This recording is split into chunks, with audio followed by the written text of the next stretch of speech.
Uy, ato na itisay. Eskwela na hiya. Siguro mapaipada naman tiya mga bago nga gamit.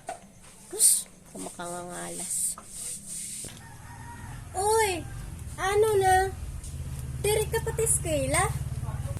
Ano man, tima ka na. Kompleto na tim mga gamit. Oo, kompleto na tak mga gamit. Yadi nga ni, pati mga balunan, bagoin hiya, tiyan hiya akong balunan. Yadi daman, may dako daman rilo. Pinalitan ak ni nanay para direct malilit sa school. Wala, sige, mauri ka na eskwelahan, pasingag to na. Sige, makadto na lang, pagkita na lang kita dito. Us, nasa ring pa ako. Tipa ipalit hito yung mga bagong gamit. Nanay! Nanay! Nanay, tika to na ka eskwelahan. Baliyugin nga balunan, makurot man ka ng Sprite man laing. Ano man pag tinawag haak?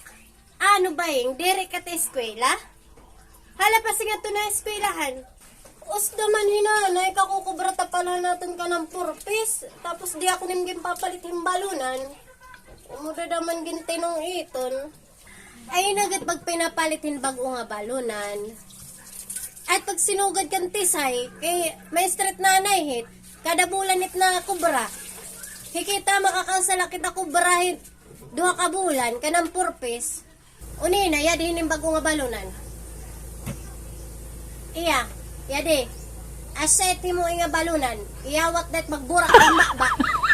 Kadamit yung request. Pero rin pagkasya ni nanay, anong bunoks ba naman eh, magbiya ka makaringin.